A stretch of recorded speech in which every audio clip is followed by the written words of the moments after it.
5th, Cinco de Mayo, and also happens to be Taco Tuesday. Amazing. As usual, meet our leadership team. We are led by Kevin Arnold, Amon Siegel, and myself, Kevin Pereira. Today the slide deck is really short. There's not really any new announcements, and Ava is not going to be joining us today to talk about the job market. So not a whole lot of build up to this. So with all that said, we have here with us today, oops, there's a typo there. You are not Dean Jurassic, that's my bad. We have Peter from the Netherlands presenting to us on optimizing Power BI to enhance the performance through data modeling. And I thought it would be really, really cool to just kind of put you on a McLaren in a Formula One circuit that's all plastered with Power BI because we are going to be navigating through the dashboards really quickly. Now, there's also going to be the session feedback slide that I'll present again at the end of the presentation so that anybody who has attended today can leave you some feedback and we can all grow from that. So with that said, I'm going to hand it over to you. Okay, thank you very much. Nice to have feedback. So good evening, everyone. Yeah, welcome to this session about optimizing Power BI and hence performance through data modeling. Today, I will show you how a good data model makes your report faster and easier to use. Let me announce myself. Yeah. I'm Peter van der Bos. I live in the Netherlands. I work as a freelance consultant and trainer. I've been working with business intelligence for more than, I think, 15 years. And since 2016, my main focus is Power BI. Help companies build better data models, and I also create training sessions and videos. My videos are in Dutch, so if you want to learn things about Power BI and you want to learn the Dutch language, follow me. I add also English subtitles, so more people can follow them. And I regularly speak at conference and communities events like this. So that are my contact information. If you want to have the slides, I sent them to GitHub, so you can download that. I sent it also to this group. So I think there's a possibility they share it. So not you can go to my GitHub. But enough about me. Let's start with the presentation. So the first thing you should ask yourself is, why is the data model important? And the reason that a data model is important is it's your foundation of everything you do in Power BI.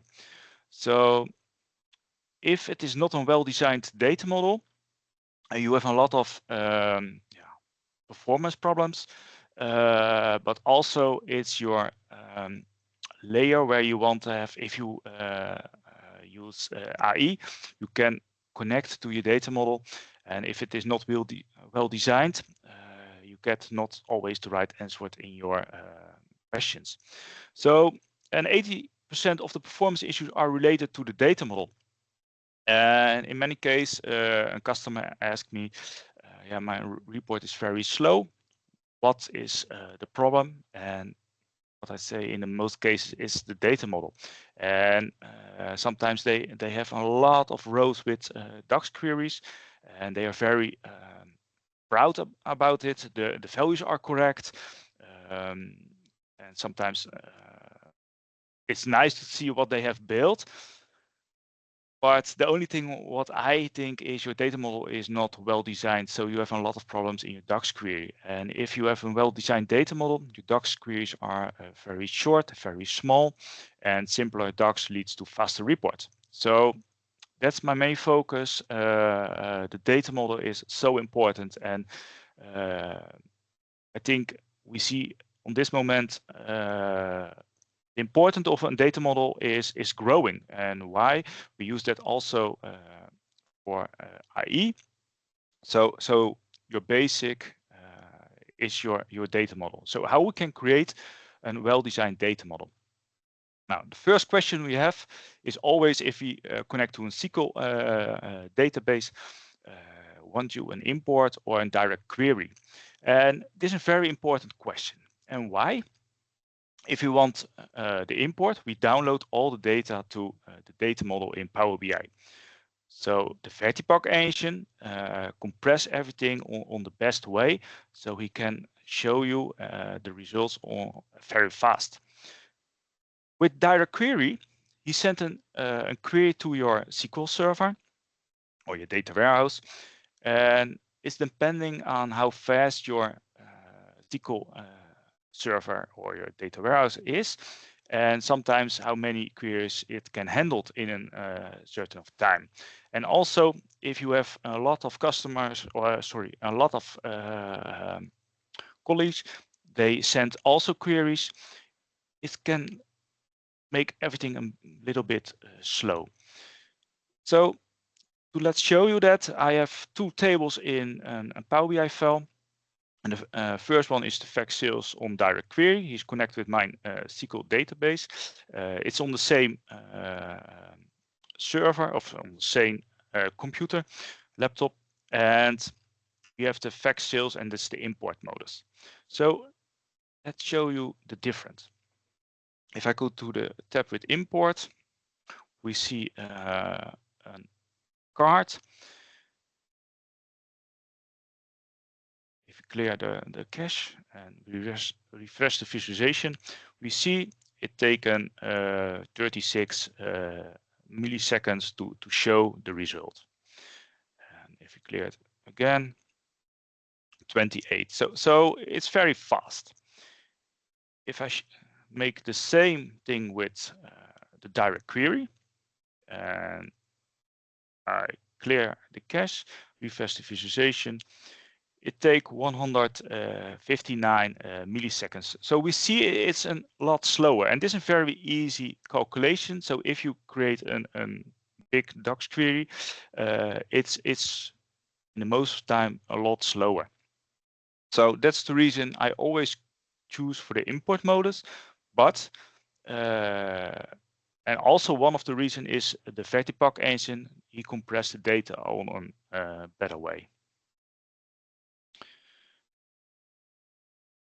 So I load one big CSV table in the memory of my Power BI file, and we start with 117 MB on the Excel file, and we load it into Power BI, and it is still the same table, but we see the total size in memory is 111 MB.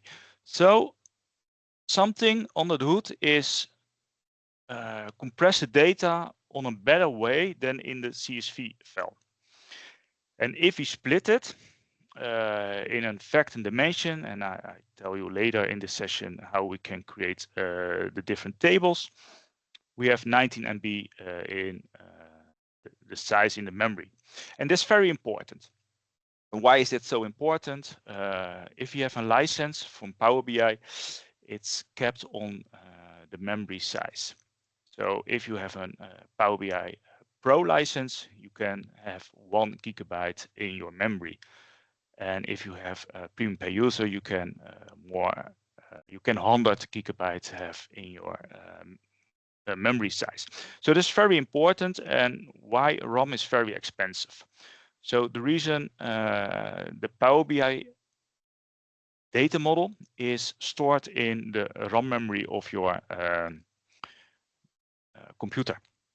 So the reason behind that is RAM memory is very fast. So we can react very fast to if you have a question about a visualization, or if you want to have a query. So the response of the RAM memory is very fast, and that's the reason Power BI is an in-memory tool. So, but what's happening to compress the data? That's the first step. What's happening if we see refreshing? So we see loading the rows into the memory.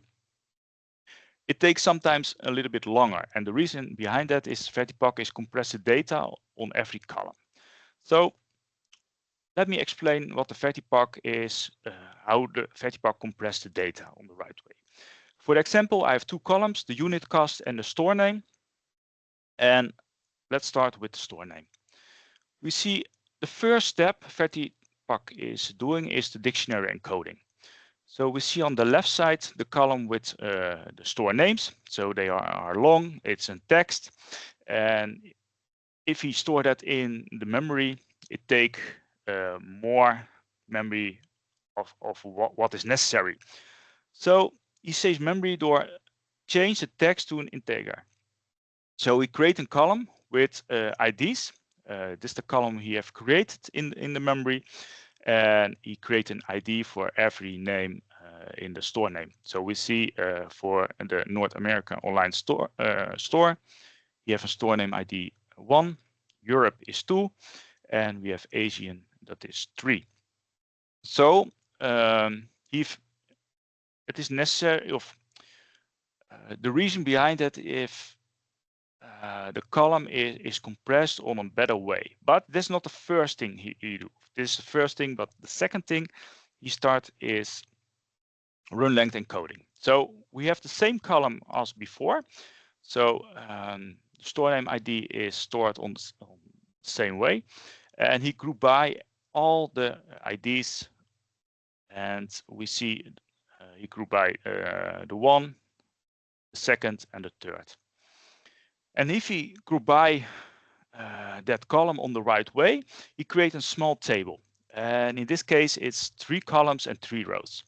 And he starts on the first row and he counts on with a 0. So that is normal in the database world. We start always on the first row is a 0.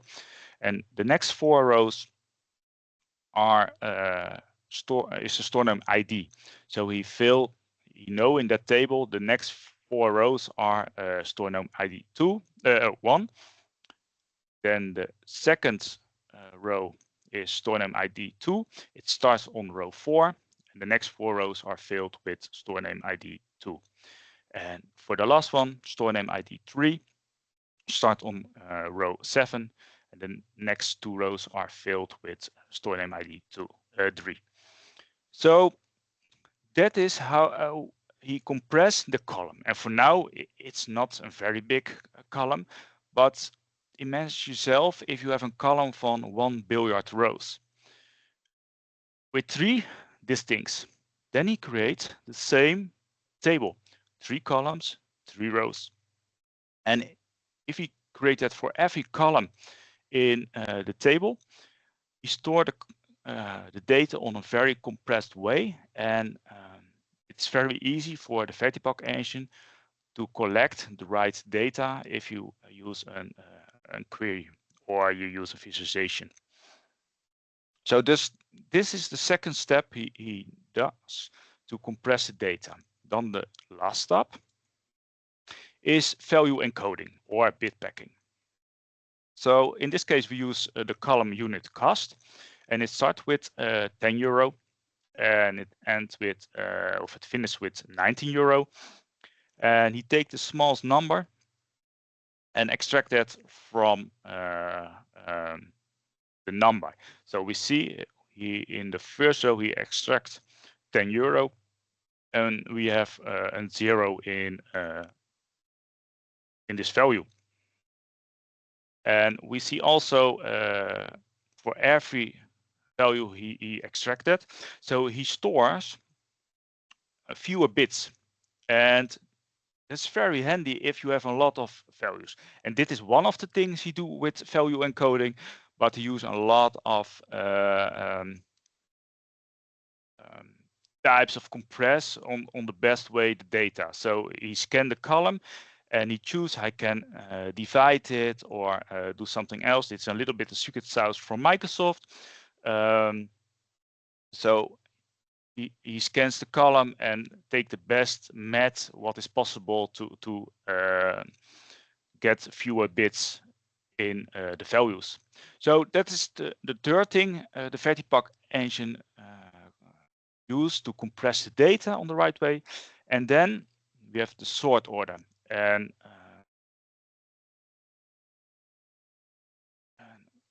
have not the right picture. I sent it in to the slide if I upload it. But the Vertipack have an internal sort column for better compression. But that means there's a dependency from columns with each other. So if you have more columns, the problem is the compression is worse. So if you have one column in a table, that's the best compression you can handle and have in your data model. But that is not the real world. In the most cases, we have more columns in a table, and they are depending on each other. So the sort order, what I dealt with this slide with the run length encoding. If you have more columns, the run length encoding can group by not on the very efficient way. So how more columns you have in your table, how worse the sorting is on the columns. So the table, what you use to store the columns, is bigger. So, and you can see that in if you use Doc Studio, you can see the memory size. You can also see if you have an extra column, what's the impact on your memory size in the memory. And sometimes people ask me, yeah, how many columns is effective in a table? And yeah, the most answered what is used in BI is it depends. And it depends about the cardinality of the column, how lower, how better the compression is. If you have a lot of columns with a low cardinality or a low distinct, the compression is always better. How more distincts you have, how worse the compression always is. So always search for the lowest distincts in a column. And I show you later in the session some examples how you can compress the data on a better way. So that's the first step. So we see we start with 117 MB, we go to 112 MB, and then we see 19 MB. So it's reduced a lot. And the reason behind that is we have one table. And we have one table where every row stored everything. So in this case, you see the Contoso North America Online Store. I have marked that, and you see all the rows with all the information about the store. We see the store name, store description, the status, and a lot more of information. And you can ask yourself, is it necessary to store that in my table? And I think everybody in this meeting think the same. No, it's not necessary. So in this case, I create a new table with all the information about the store. And so I have a table with all the store information and take the unique values. So I have one row, one store. And I need a column to make a relationship between the table with the stores and the table with all the values from every sales.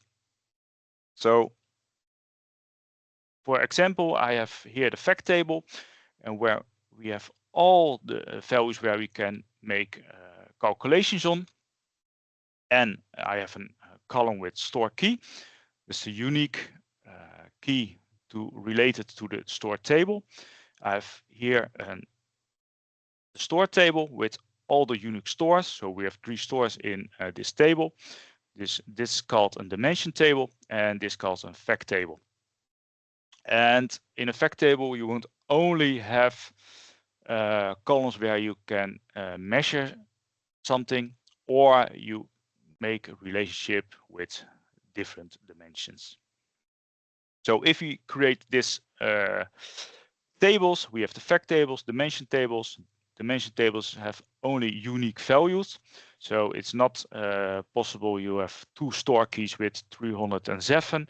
If that is the case in your dimension table, you must back to the drawing table. Then is something wrong in your data model. So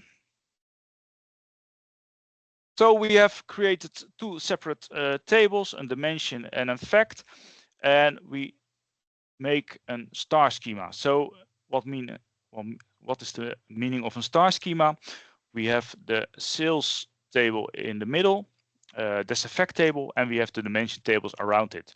And we have created a relationship between the dimensions and the sales table, so we can filter on it. So if I filter on a store, in this case 307, then in the sales table we filtered only on the 307 stores.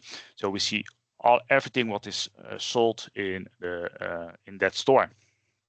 So a fact table contains the fact, so representing an event with a dimension, a sales, so in this case includes a product, a customer, and a date, and a store. And a dimension table describes attributes of entities such as a product, customer, employees, or patient. So that's not changing. Sometimes you have a dimension what is changing, like a name. Sometimes if you married, your last name is changing, then you can store that in a dimension. And in that case, it is not necessary to have the history. But maybe you are a sales manager and you are focused on the Netherlands, and you are moving to the USA, and you are the sales manager of the USA and not more for the Netherlands. Then it's necessary to have the history of your target area. If you need a bonus what is selected for that area. So if something is changing, you can use a slowly change dimension, but that is not in the scope for this presentation. But then you can have the history what is changing in your dimension.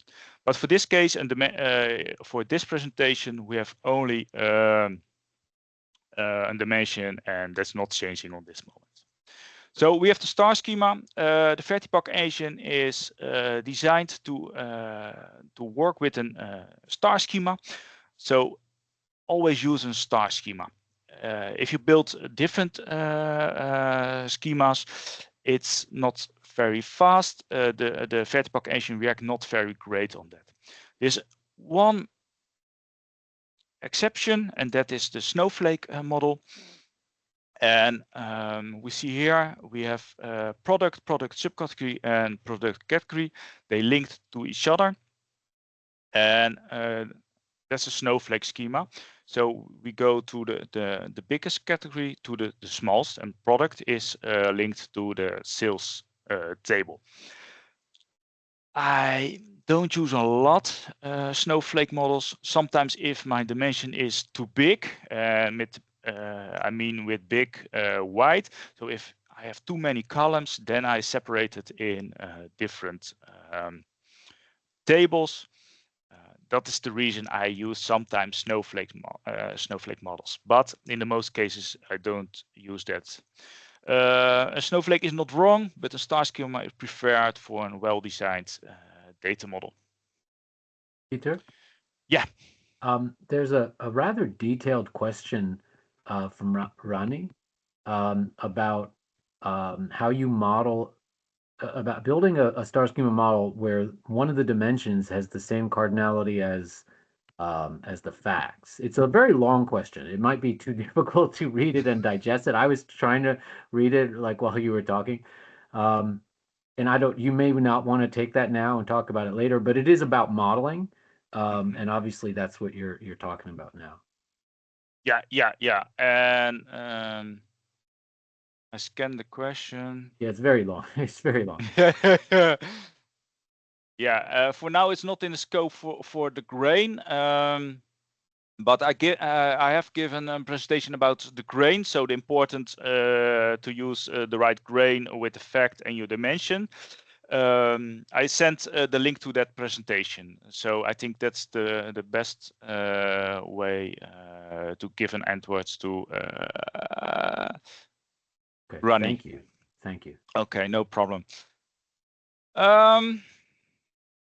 So the snowflake is a different kind of schema, but I repeat myself, but a star schema is always the best option. So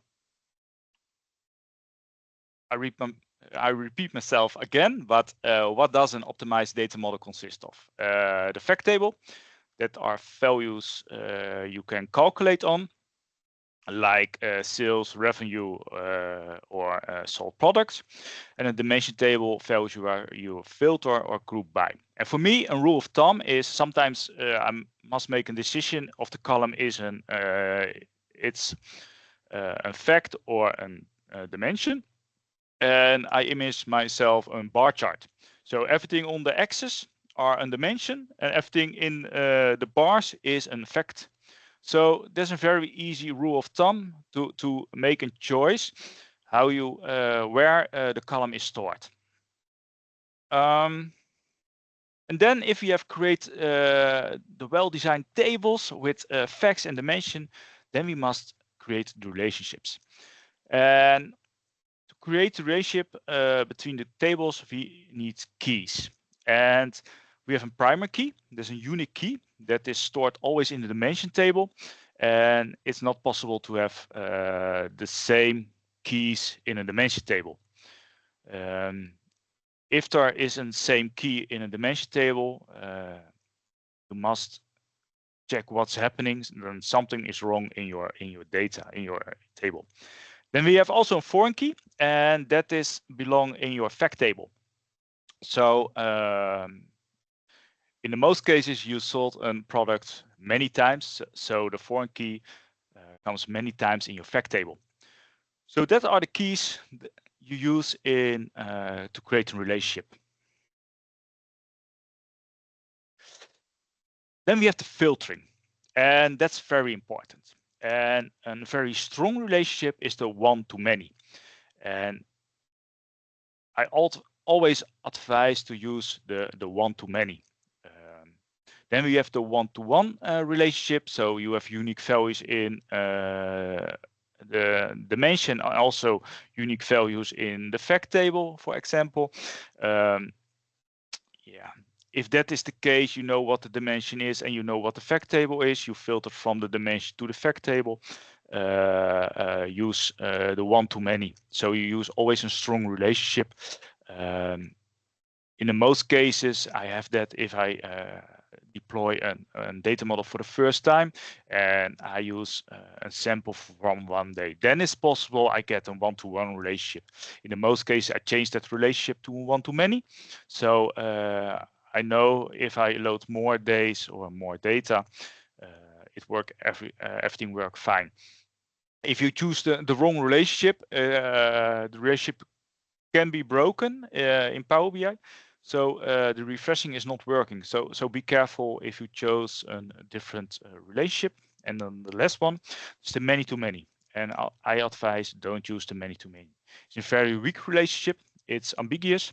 And you don't want that in your relationship. Late in this session, I give an example how you can fix it if you have a many-to-many. And back to the question from Rani. In the most cases, if you have a many-to-many, the gradient is also not adjust. So that is one of the reason it's possible you get a many-to-many relationship. But I give later in the session example. Then we have the filtering, and normally you filter always from the dimension to the fact. If you filtered on a certain year, we filtered on the sales table, you get only the rows with that year. Then we have also the both, and both is also, I advise not to use the both relationship. Why? It is possible to get an ambiguous data model. And if you get an ambiguous data model, you don't know for sure the values are correct. And also in this session later, I give an example and you see what's happening if you use an ambiguous data model. This one case where you can use a both relationship, and Yes, I repeat myself a lot, but later in this presentation, I show that also. So we have the relationship and the filtering. And if you want to create a relationship, I think everybody know that in this meeting, but you can create it. You click on the column and you go to the fact table and you release that column and you create a relationship. Power BI scans the columns, so he know what's the unique value, the column with the unique values, and he know also the column with the many values. So he creates the relationship and also the direction, the filter direction. And yeah, it's a common use. You filtered dimension to fact, so he know also the filter direction is always from the dimension to the fact table. And sometimes you dropped the column on the wrong column in the fact table, or and in that case you can click on the relationship and you can change the relation, so you can select the right column. You can also choose if you click on the relationship, or you see it on the right side in Power BI, and you see also the continuity, so you can change that, and the cross filter direction. So if you must something change in your data model, you can do that in this pop-up. So, and sometimes I get the question, I have multiple fact tables. How can I handle that? Now, there's no problem. It's the wrong screen. Yeah. So in this case, we have two fact tables. We have the sales and we have the inventory. So both is a fact table. I use that in a star schema. So we have a star schema for the sales. The dimensions are customer, store, date, and product. And for inventory, we have also a star schema. Fewer tables, but date and product. And we have two tables with dimensions, and they have relationship between sales, but also in relationship to inventory. So if I choose a certain date, I filtered both tables. And if I choose also a certain product, he filtered both tables on the same way. So the date and the product reacting on sales and inventory. If I use store, it's react only on the sales table and not on the inventory. So if you want, you can create a whole galaxy with a lot of fact tables, a lot of dimension, but it is necessary to have shared dimensions. So fact tables are reacting on the right dimension, and it is not necessary to have for every fact table all the dimensions. So it is possible to use a couple tables dimensions. So in this case, you can filtering on multiple fact tables. But separate is very important with the fact table, so it must a well-defined topic. If you have topics, they are overlapping with each other. Check if it is necessary to create one fact table from the topics, or create different fact table for the topics. So that's always it's a design choice. It's not what is handy, but it's what's necessary. So also, if you have a data model, you can use self-service. So is it for the business user to have a fact table with a special topic, of compare that with each other? So I always have in my mind the business user. If it is for the business user very obvious or clear, in that case I create a good data model. If it is not clear for the business, yeah, then you must back to the drawing table and create a data model what is understandable for the business. I see a lot of for the IT guys how they create a data model. For them, is it very handy and they understand everything. But in the most cases, you build a data model for the business and not for the IT guys.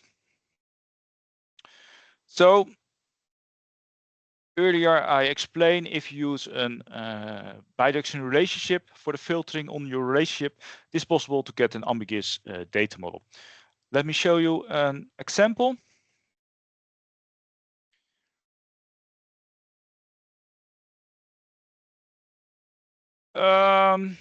In this case, I have created a very nice report. If I create this for my customers, I hope they fire me. But for this session, it's enough. I've selected the 1st of January 2024, and I want to know everything in the inventory. So in this case, we have on the 1st of January, we have 100 apples, 100 bananas, and 100 orange. If I select the 2nd of January, we have in the inventory 50 apples and 50 bananas. So everything worked fine. On the Wednesday of the 3rd of January, we don't have a thing in our inventory. So how is the data model created? We have two fact table, the fact inventory and the fact sales. We have two dimensions, dim product, and we have a date. It's a very small data model. And normally if we use the date, in this case, the 1st of January, he filtered from the date table to the fact inventory. We have a relationship between that. It's filtered on the right way. And it's also the shortest way between the tables. So Power BI is always going to the shortest way to create the values, what is necessary in your report. And if I change this relationship in an both, then it's also possible to get via a different way from date to the inventory. But in 99.9% of the cases, Power BI always use the shortest way, so the report is very clear, and everything work fine. So let me help this data model. I delete this relationship, so he must going the wrong way, but so I can explain how ambiguous is working. So I show you the report, and now we have on the 1st of January, we have what we have selected. We have only apples in our inventory, 2 rows for the 1st and the 2nd. And what's happening if I select Tuesday? I have the same. So and we see if I don't select, we see all the products in the inventory, but I select on this moment only the 1st of January. What's happening? Let's go to the data model. I have select in this table the date. So let me go to the date. We select 1st of January, and we go with that filtering to the next table. The next table is the fact sales. So if I go to the facts sales, I select only the 1st. That's the filtering we use. Then we see we have sold 2 apples. So we have 2 rows with apples. So we have a filtering on the date, but we have also one product, apples. So we propagate that to the next table. And normally we have a filtering from the product to the fact sales. So we have not a bidirectional relationship. So it's not possible to propagate that to the next table. In this case, we propagate it. So we go to the dim product. We have no date, so he lost the date. It's not possible to create a relationship with the date, but we can only create a relationship with the product. So in this case, we choose for the apples. that is the only filtering he propagates from the fact sales. So we have apples, and in that case we go to the next table. That was the fact inventory, and we have only a filtering on my apples. And if I select that, we see the same rows we see also in the report. Now, if we use this star model with 2 fact tables, 2 dimension, it's not going wrong. But if you have a very big data model with a lot of fact tables, a lot of dimensions, and you use both of bidirectional relationship, it is possible he get the wrong path to the tables and you get the wrong values. And I don't want to say that to my customer. In the most cases, your data model of your report is with the right values, but sometimes it is possible you get the wrong values. And I hope you think the same. So don't use bidirectional relationship in your relationship. Your data model is getting ambiguous. So sometimes I've also I see by customers multiple date tables, and then I ask them why you use multiple date tables, why you don't use one date table, and they say, yeah, if you want to have a great relationship between tables, they are not active. So they are not active, so we can use that relationship.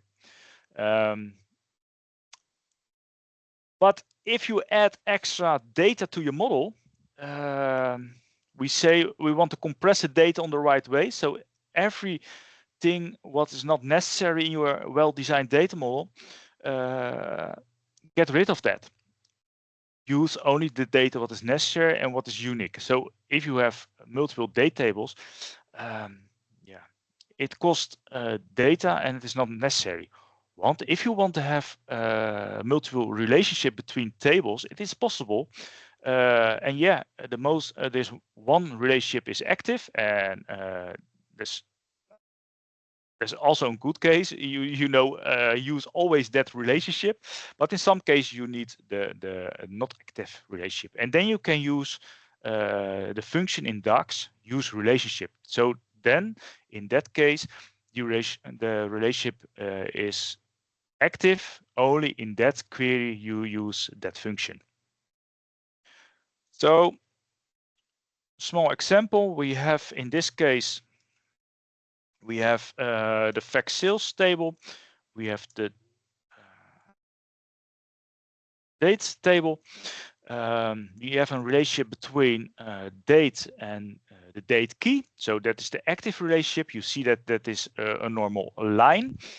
And we have a relationship between date and due date, and that's a dotted line. So we see that's not active.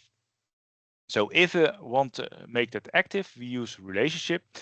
I have 2 columns with the total sales. The total sales is, I think everybody, we have created sometimes a DAX query and use the Contoso data set. Use the sum x with in fact sales quantity and multiply with a unit price.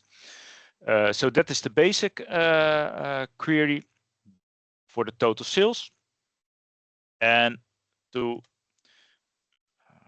it's the wrong button. And to create the total sales due date, so we can compare the data with each other, we use the same DAX expression, and we surround it with a calculate and a use relationship. And a calculate use always the filter option, and this is the filter option. So the first thing what a calculate is doing is he check the filter what is necessary, and in this case he see its use relationship, so use date and due date, and then measure the DAX query. So in that case, we have the column with total sales due date. So we can make a compare with the columns. So I use always, I advise always use relationship and not create multiple date tables. It's also not very nice to compare with date with each other if you want that.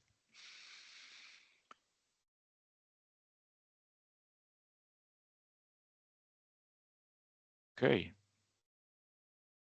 Yeah, level of details in the tables, and that's also very important. If you have a fact table, and the first question you must ask yourself, what is necessary to for the business? If they use a report on a daily level, or is it necessary to have every sales what's happening to show that in a report? And why is that question very important? It's determined your rows in your fact table. If it is necessary to have only on day level your sales, that is one row in your fact table. If you want every sales, yeah, if you have a very busy company like a grocery, you have a lot of rows and you must store that in your fact table. So the first question you must ask yourself, what is necessary to have in my report, and must that on daily basis? Then you can think about a fact table with only on daily basis. Then I get also then the question, yeah, but sometimes I want to have insights what's happening with the sales and how I can use that. It's possible to have two fact tables in your data model, one with on daily basis all the sales, and one with all the sales. So you can use in your report the fact table with the sales on daily basis, and if you want to deep dive in a later report or a different report on what's happening on a day with a lot of sales, you can use that. But the reaction, if you have a column with of a table with sales on daily basis, is always faster than if you have a table with a lot of sales. And also, that is dependent how many sales you have. DAX is very fast. If you have a small table, there's not a white column with many columns. So you must see what is the reaction time. But it's very important if you have a very big data model. You can think about it to have you can think about the level of detail in the tables.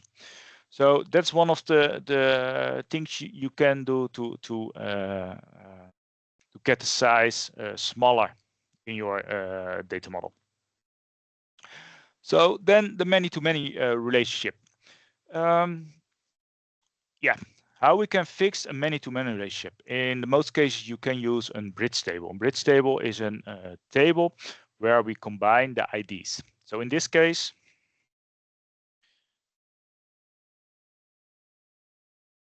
we have a table with books, and we have a book with writers. And normally a writer can write many books, and a lot of some books have multiple writers. So that is a classic many-to-many relationship. But if you create the many-to-many relation, it's a very weak relationship. So we must fix that.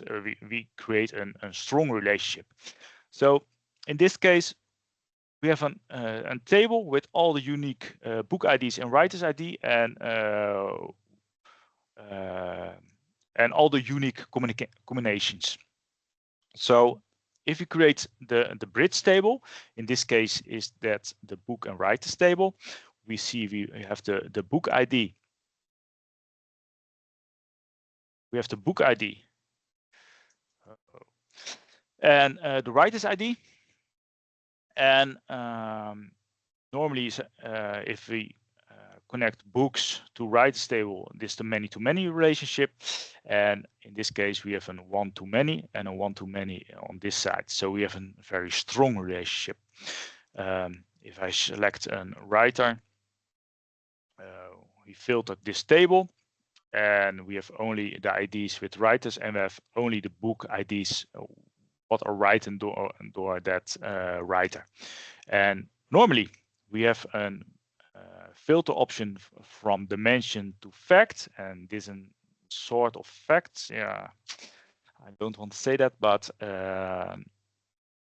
it works like a fact. Let me explain it on that way. And normally the filter direction is from the books to the books and writer. But only in this case you use a bidirectional relationship. So we can, through this relationship, so we have select the writer ID with all the books he have written, and then we reach the table with books. We have the books IDs. They filtered on the right writer, and we can then go to the publication date. So in this case, this is the only case you use a bidirectional relationship. So and in this case, you fix also the many-to-many relationship, and you change the weak relationship to a very strong relationship. So you can always see how the relationship is created to each other. With a many-to-many, it's very difficult to see in the tables if you select a certain ID, how they react on the next table. So that's the many-to-many relationship. So the importance of the star schema. A star schema boasts the performance. Separate always the fact and dimensions that improve your query speed, reduce the model complexity. And proper data preparation is the key. That consists the data format, ensure better compression and lower RAM use. So what I mean with that, your choice of right date type is very important. I show you some examples after this sheet. And sometimes you have small tweaks with big gains, and your data type is very important to win with the size in your data model. So what I mean with choose the right data type. In this case, I have a column with a decimal value, and it's a floating point. And if I have in my data warehouse a lot of values after the decimal point, it's stored in my data model. So all the values are stored. And if you have a decimal point, Power BI select always decimal for that value. So is that the right choice? I think not. Let me show you. I use Doc Studio.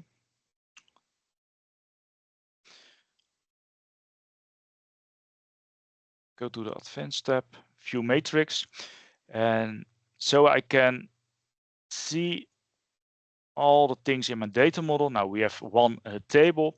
If I open that, we see also the total size, the data. So if you have changed, so I told you earlier, if you have a column and you want to see what's happening, if the compression is a lot worse, then you can see in this with Doc Studio or Table Editor, you can also see it's the Vertipack analyzer. What's happening in your data model. It's very important to see how it's react if you have more columns or less columns, so you can see the size. So, but in this case, I focus on the one column with the decimal values. It's 1 million rows, and it's 56 MB in the memory size. And the reason is we have a lot of unique values. So let's fix that. And that's very easy. If I select a column, we see we have the date type is decimal number. That is the normal choice, the default choice from Power BI. But you can ask yourself, is it necessary to have a lot of values after the decimal point? And if you have the dollar, in the most cases, two decimal of two values after the decimal is enough. So we have a separate data type, and that is fixed decimal number. A fixed decimal number have fixed 4 values after the decimal point. So if I select this one, yeah, I want to change my data type. Then we see we have 4 figures. And if I go back to Doc Studio, we start with 56 MB. She fix view matrix. Then he check the values again, the new values. If I then select summary, we have 9 MB. So we start with 56 MB, and we have now 9 MB. And there's one column, 1 million rows. So if you have a fact table with a lot of rows, you see the effect on your column and in your data model. So that is very important, and that is one tweak. So the same tweak I have with the key numbers. Sometimes I get the question, yeah, but Vertipark change the text values to an integer. So if you change that, it's not necessary to have a key column with numeric values. I can also use text values, and sometimes I see that in data models. I see it too many, but so the Vertipark help with that, and that's not totally the case. I have a column, also 1 million rows with IDs, and if I go to Doc Studio again,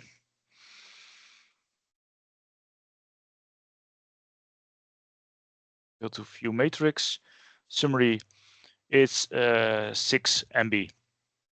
So if I change this column to a text value,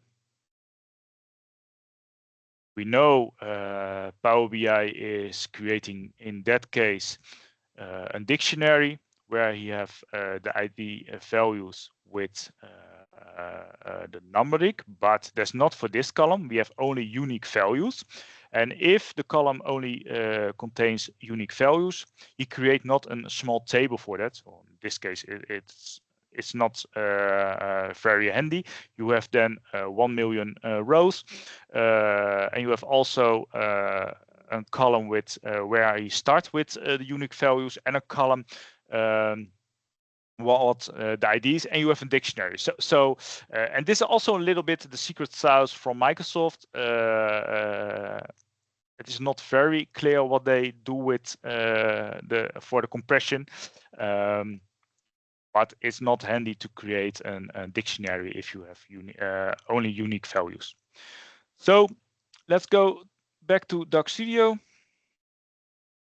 We start with 6 MB, view matrix, and the data model is 48 MB. So we see if we use no numeric value, we see the size of the column is a lot. And I see by customers sometimes if they have million rows, they use text values. That's very handy. No, it's have a big impact on your data model. So don't use text values for a key column. Then the last one is a calculate column. We always say use a calculate column. If don't use a calculate column, and I can say I use calculate columns a lot, but only in my development environment. So if I create a data model, I use calculate columns a lot. If I know the values are correct, then I replace that to Power Query, or the best case is to create it in your data warehouse. So in this case, I have a column, a calculate column with this query. And if you go to the external tools, Doc Studio, again, I use Doc Studio a lot to measure everything in my data model.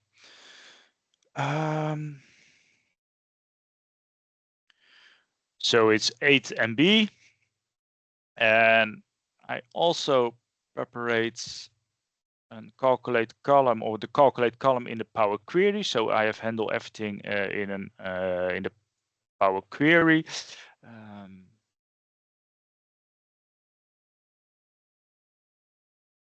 Oh, I'm not connected to my database, so I can show you that. But believe me,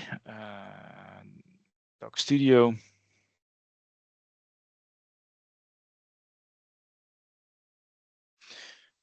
View matrix, summary, and it's in this case 3.4 million. We see it's not a very big improvement, but it's an improvement, and every improvement is very important. So the calculate column, it's a compress. If you use a calculate column, normally if you refresh the data model, the Vertipack compress every column on the best way. If you use a calculate column, the compression is not work on the same way. It's later in the process. So the compression is always worse than if you have a column where you prepare the data in Power Query. If you refresh that, the compression work very well on that column. But if you have a calculate column, the compression is a lot worse. So yeah, if you develop a data model, you can use calculate columns, but before you go to acceptation, if you use the right street to use that, the data street, I must translate it to the English, but if you use that, don't use a calculate column in the acceptation environment or production. It's worse. So that are small tweaks how you can improve the size of your data model and also the how your data model is reacting if you want to see some values in your visualizations. So show you this. Yeah, and then load. Yeah, that's I think one of the important rule. Load only necessary data to your data model. Sometimes I have a customer and he say to me, yeah, it's very handy if you have these columns in our data model. And then I see the reports and I see you don't use that column. And then they say, yeah, but it's very handy for later. And in that case, I always say, if it is later, call me. I create that column in your data model, but for now it's not handy. And in the past, it was very easy. If you use Analyze service, you can say, yeah, it costs you €1,000 for every column. You need it in store, you need electric, a lot of things. Then everybody use the Power BI summarize the data model, semantic model. But now we go to Fabric again. So we now can again say, yeah, it costs you a lot of money if you store that data in your data model.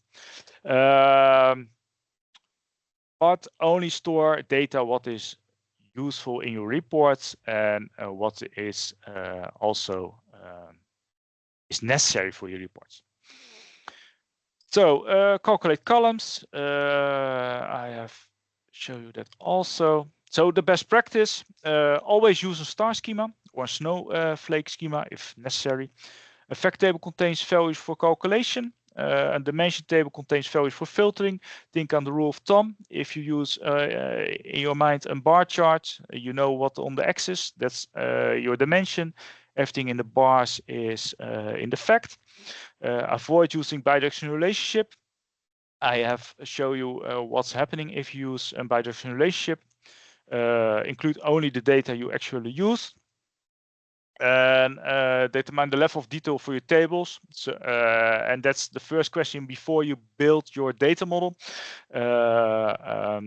what is necessary for the reports you're creating, and choose the right data type for each column. That was my presentation. I hope you enjoy it, and maybe there are some questions, I hope.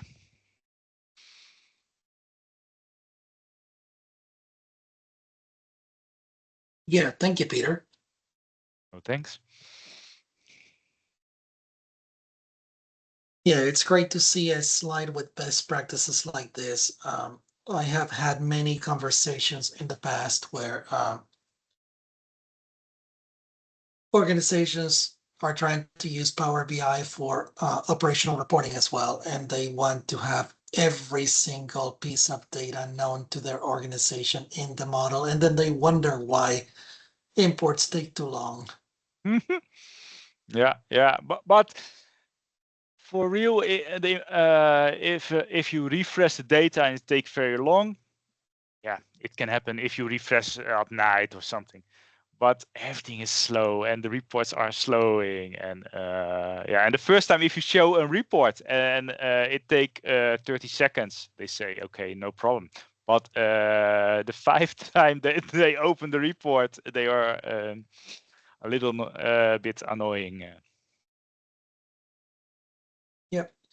And there were a couple of questions in the chat about the model that you were presenting, whether you were importing that from a dimensional database that already had the facts and DIMs created. I went ahead and just answered that in the chat, saying that yes, that's definitely something that you can do and the preferred method. However, you can also just model the data as you demonstrated using Power Query. And there was a comment around like, oh, that's cute, but you know, my model is more complicated than that. And we all know and acknowledge that usually models are more complicated than when we just demo the foundational fundamentals for best practices. Yeah, it's never happening. I come with a customer and they have a perfect, well-designed data model with one fact table and some dimensions. It's in the real world is always complex, but if you know the basics, use that to create that well-designed data model. I think that is why we always show the basics, and so we can show that how you must use that in your well-designed data model. Yeah, and I personally think that you showed more than the basics, because you did hit the basics, but then you also went into how to analyze the impact of each one of those based on what the Vertipack analyzer is showing you. So it's evidence-based. Yeah, I think it's very important to know why. It's the same with calculate columns. Don't use calculate columns, but yeah, now we can see what's happening, and also what's happening if you have a column. What's the impact on your model size? Yep. All right. Kevin, were you the one who started the recording? Yeah, you want me to turn it off? Yeah, if you want to go ahead and turn it off in case there are any questions that people that just don't want to put on recording.